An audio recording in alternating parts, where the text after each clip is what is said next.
Hola mis hermanas, un gusto de estar nuevamente aquí compartiendo la escritura, compartiendo la palabra del Señor. Y en esta ocasión vamos a irnos al libro de Marcos, ¿ya?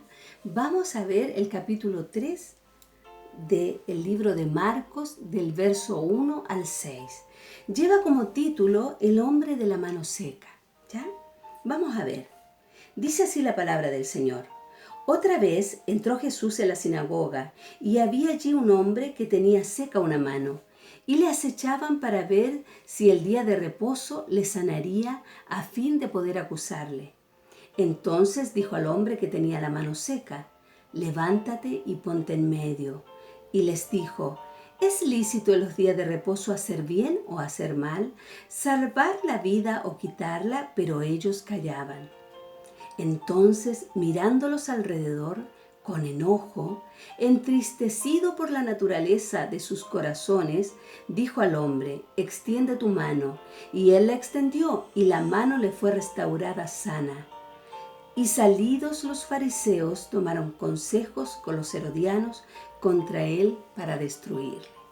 Vamos a ver esta palabra del Señor. Vamos a estudiar un poquito, a mirar un poquito más a fondo. Bueno, estaba el Señor en su pleno ministerio, ¿verdad? Y él acostumbraba a ir a las sinagogas, a enseñar la Escritura.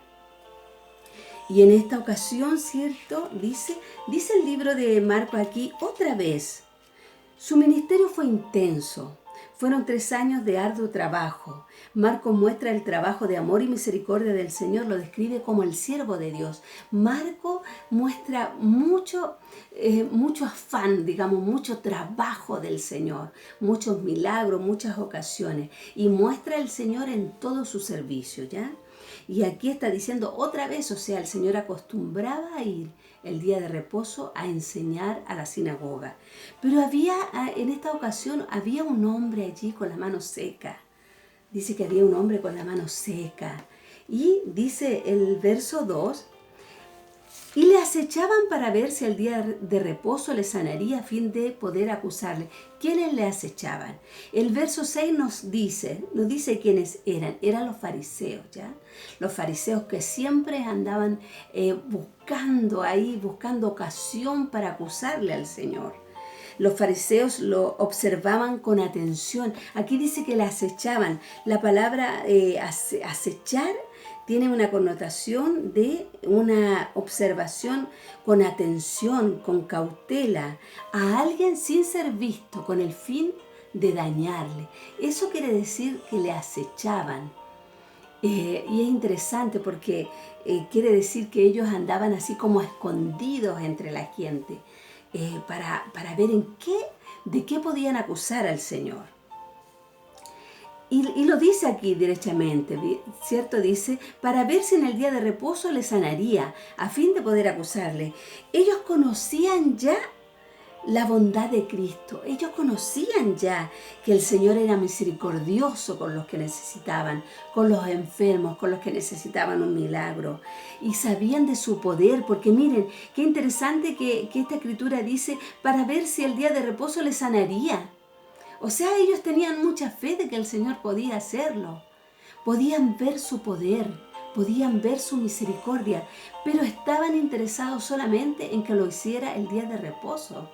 Qué interesante, amados, porque esto muestra que aunque ellos creían en que Jesús era poderoso y era misericordioso y que nadie podía hacer las obras que él hacía si no estaba Dios con él o si no era Dios como él realmente era, pero solo les importaba que usara su poder en el día de reposo. Miren, los fariseos tenían la ley, ellos eran los doctores de la ley, ¿cierto? Ellos tenían los mandamientos, las ordenanzas de Dios, pero ellos habían hecho una reinterpretación de la ley, la Torá.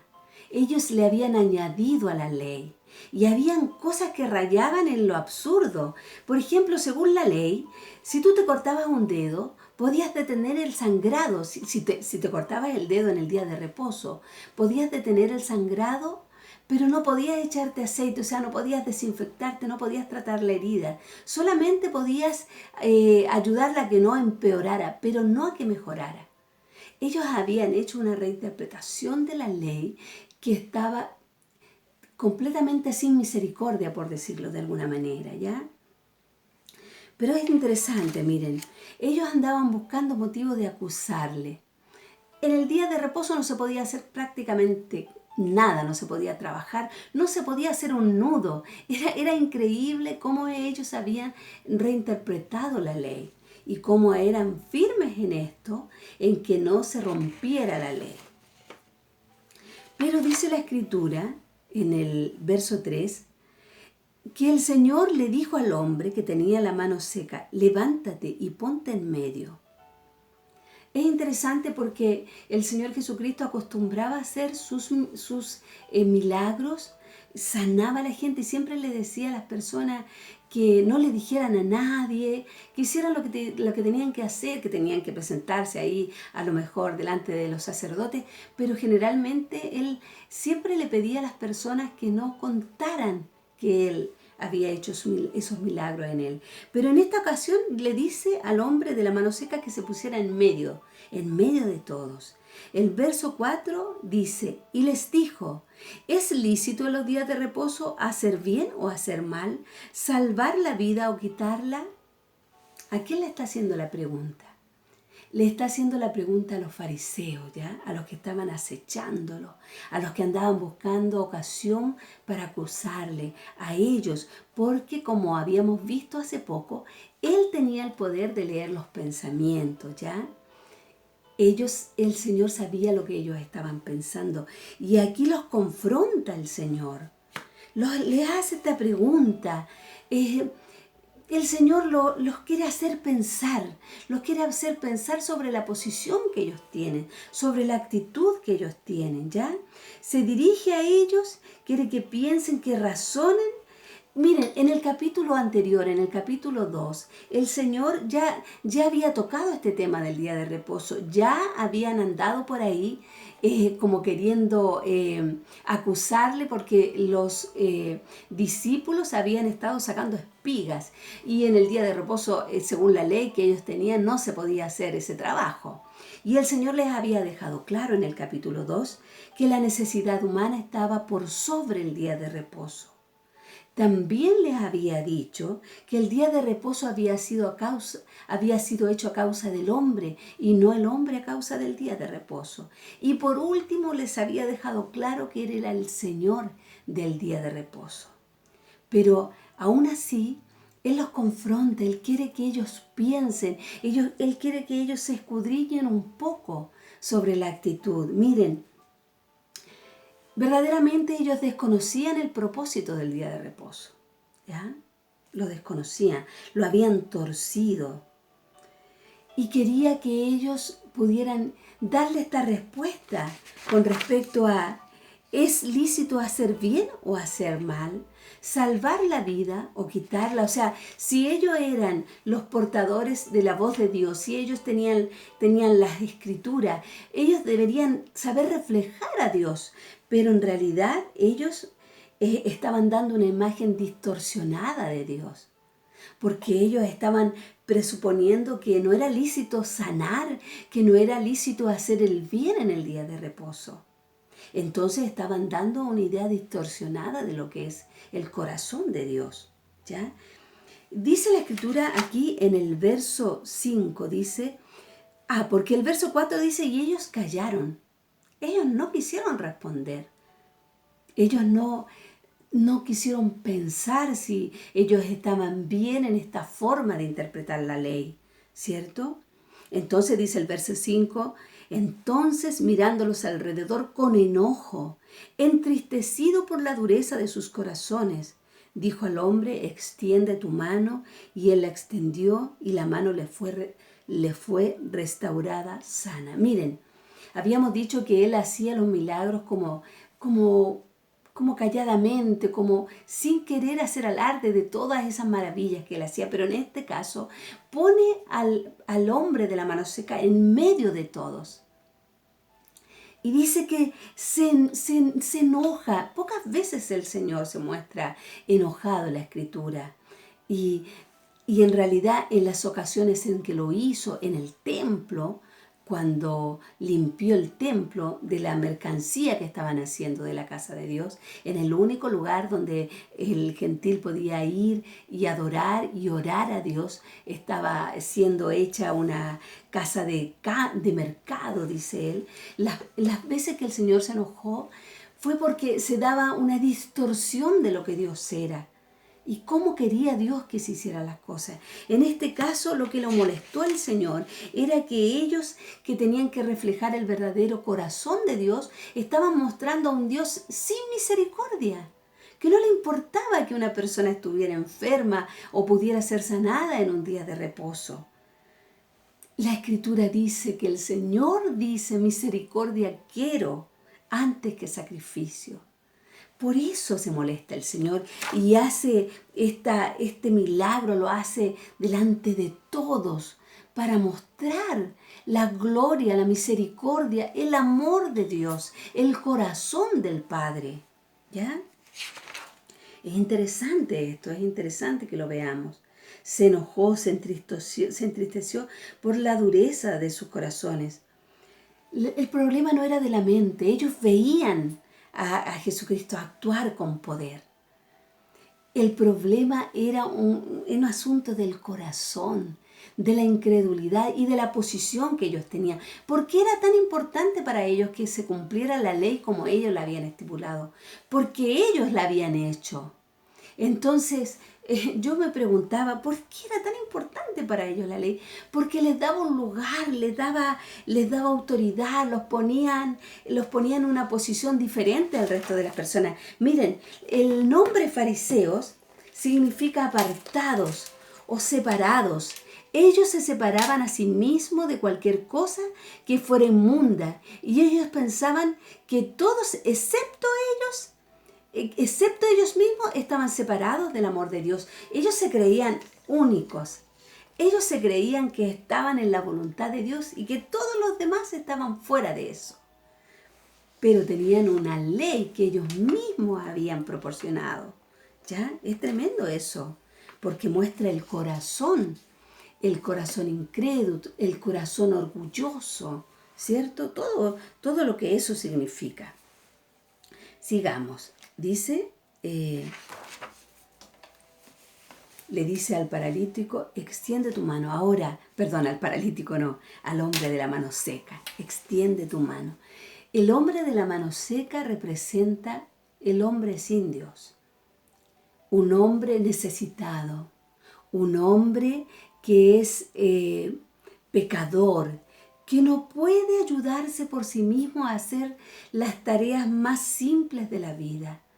Un hombre sin Dios. Este hombre necesitado fue allí a la sinagoga. Seguramente había escuchado hablar del Señor y se atrevió en medio de esta situación a ponerse de pie y le obedeció al Señor. Dice el verso 5, dice que le dijo al hombre, extiende tu mano, extiende tu mano. Y él la extendió. El hombre tenía la mano paralizada. Seguramente no podía extenderla, pero hizo todo su esfuerzo, dice, y la extendió la mano. Y la mano le fue restaurada en ese momento. Podemos ver en este hombre con la mano seca, un hombre necesitado del poder de Dios, que vino a él y obedeció lo que Jesús le dijo. Y su mano paralizada fue restaurada. Fue obediente, creyó al Señor, se esforzó, ¿cierto? Porque estiró ahí su brazo seguramente para que el Señor pudiera hacer su obra en él y el Señor lo sanó. ¿Ya? Qué hermoso como era el Señor, ¿cierto? Siempre pendiente de cada necesidad. Miren, el verso 6 dice, y salidos los fariseos tomaron consejos con los herodianos contra él para destruirle.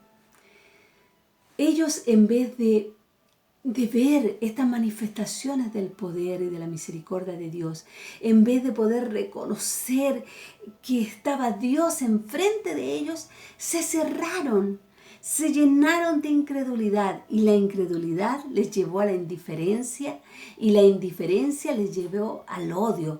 Lucas dice que ellos se airaban con estas maravillas que el Señor hacía. Ellos no tenían compasión de la gente que recibía estos milagros. Ellos no se alegraban porque el necesitado recibía de Dios el poder y la gracia. No.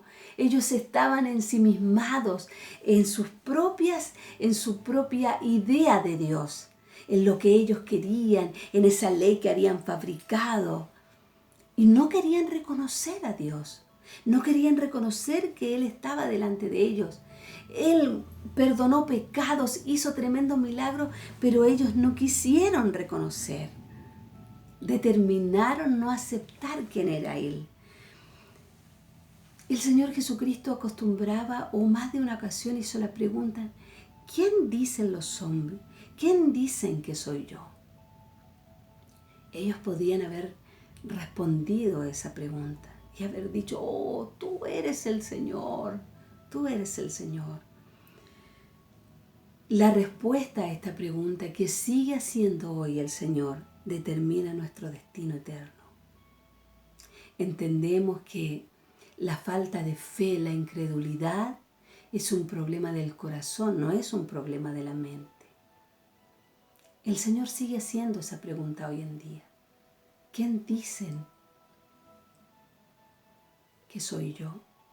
Cuando nosotros reconocemos por fe que Él es el Señor, reconocemos su señorío y caminamos con Él y podemos seguir viendo esa gloria que sigue manifestándose en medio de sus hijos. Amén. Bueno, para concluir podemos decir que estos herodianos con quien los fariseos hicieron alianza en este momento eran sus enemigos más, digamos, más profundos. Los herodianos eran un movimiento político judío que simpatizaba especialmente con la casa de Herodes. Pero ellos se aliaron, los fariseos, con ellos para unirse en contra de Cristo. Vemos qué es lo que provoca en el corazón del hombre cuando la gloria de Dios es manifestada. Un hombre necesitado que corre al Señor obedientemente y recibe su milagro y recibe la gracia de Dios, o aquellos que se llenan de incredulidad e indiferencia delante del Hijo de Dios. Amén. Espero que haya sido de bendición esta pequeña mirada con respecto a este pasaje de la Escritura. Que el nombre del Señor siga siendo glorificado, amadas. Amén.